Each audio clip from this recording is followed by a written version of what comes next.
Let's do a thought experiment together, shall we? Now imagine you're climbing the Himalayas. However, you're lost. Where you are seems to be an isolated valley. You used all your food and water source and don't know which way to go. You're so out of energy that you don't even know if you'll be able to get back home. Suddenly, in the distance, you see a sage-looking man walking towards you. However, you can't help but to close your eyes as you are defeated by fatigue. You open your eyes to a totally new place. The sage is sitting right next to you. He says, "Hello, traveler, and welcome to the land of immortals." That sounds like the beginning of an Indiana Jones movie, right? But what if I told you that such a place actually is said to exist, according to some legends, beliefs, and ancient texts? Indian Tibetan texts mention a place called Gyanganj, also known as Shambala or Shangri-la, depending on different cultures. This legendary city is the home of immortal beings and is a land of spiritual enlightenment.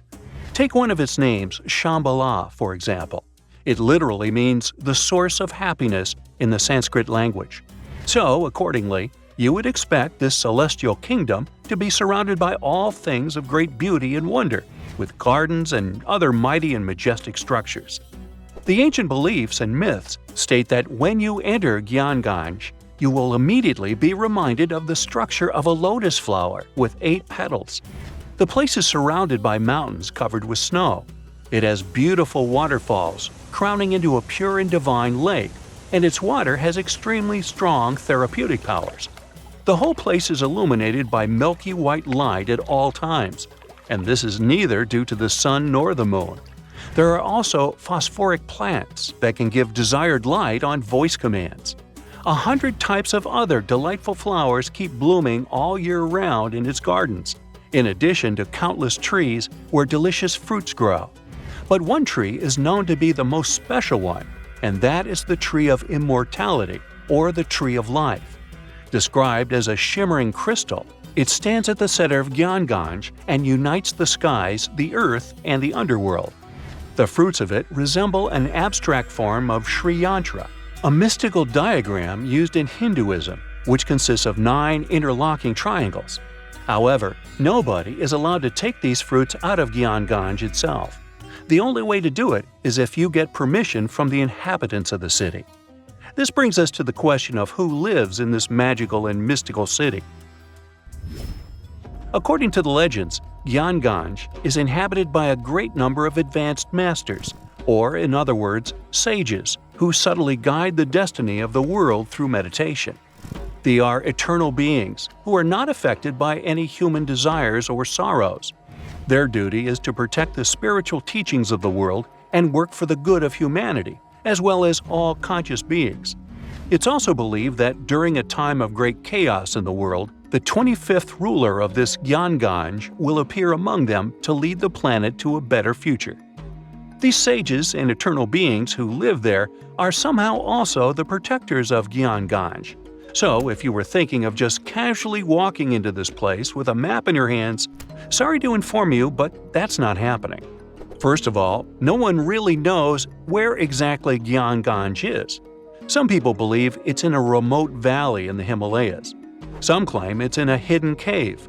There are also people who think it's on a mountain range, and others suspect it's on a secluded plateau. So, the location of the city is a mystery, and seems like it will stay that way, since it is also said that the immortal sages who live in Gyanganj camouflage the valley from humans by creating some kind of an energy field. So, Google Maps can't help you with it either. That's why some even suggest, including the Dalai Lama, that it exists in a different plane of reality altogether. In some of the ancient texts, there are actually a few instructions on how to access Gyanganj. However, the directions are said to be incomprehensible, the way I get sometimes. But let's pretend for a second that you did crack the instructions, and the immortal beings living there were willing to grant you entrance. Unfortunately, you still might not be able to enter this cosmic city, and here's why. It is believed that only enlightened masters or sages who have a certain karmic connection with it will be able to reach there. So, what do the eternal beings of such a magical place do there? Remember, they have all the time in their hands. The ancient texts state that Gyanganj has a center and 16 areas that are all meant for 16 different sciences to be studied. These include solar sciences, universal planetary sciences, sciences related to time, the science of air, the science related to the sun and the moon, the science related to space, the science related to gravitational forces, and so on. What they all have in common is that to be able to learn them, you first need to have a very high understanding of energy. The level of courses that are studied is extremely advanced, and these teachings are still unknown even in these modern times. Each scientific system has different departments, and all these departments have their respective teachers. Since time doesn't work as we understand there, and immortality is possible, most of these teachers are hundreds or even thousands of years old. They can stay in their spiritual bodies, which appear like a mass of bright light, while their physical bodies remain separate. What a school, huh? It almost makes Hogwarts seem boring. And does anybody actually graduate from there? Of course, all these stories and mysteries about Gyanganj have attracted many people from all around the world. Countless attempts to find this land of immortality and spiritual awakening have been made by mountaineers and trekkers, including President Franklin Roosevelt himself. But as you might have guessed, they led to nothing. Still, there were a few people, like renowned spiritual leaders, sages, and adventure seekers, who claimed they had visited it. One of them was Sri Gopinath Kaviraj, a celebrated scholar, who was the first person in modern times to have allegedly found the place. After his supposed visit to Gyanganj, he wrote a book about it and made the place popular in modern culture. Upon reading his book, many other enthusiastic foreign scholars rushed into Tibet to learn more about it, as well as try to find it. Another person who claimed to have been there was a mountaineer who got lost in the Himalayas. According to his story, after getting lost, he was feeling hungry, so he accidentally consumed poison mushrooms. Feeling completely disoriented by them, he stumbled upon a mountain with a gap, which was covered by fog. Then he fell inside. After getting back up to his feet, he realized that he was surrounded by people dressed in strange clothes who tended to his wounds. After he was fully healed, they escorted him out of the city.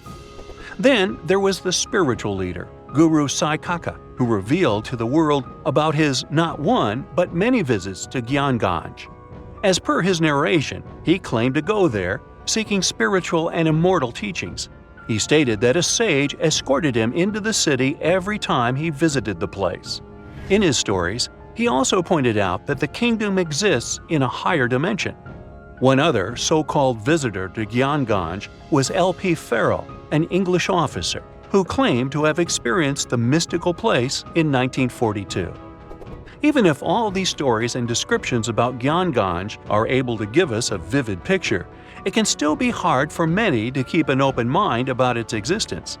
Yet again, it's not hard to admit that even the idea of such a place, where immortality is possible and truly moral beings are working to protect humanity, is comforting, mind-blowing, and fascinating. That's it for today. So hey, if you pacified your curiosity, then give the video a like and share it with your friends. Or if you want more, just click on these videos and stay on the bright side.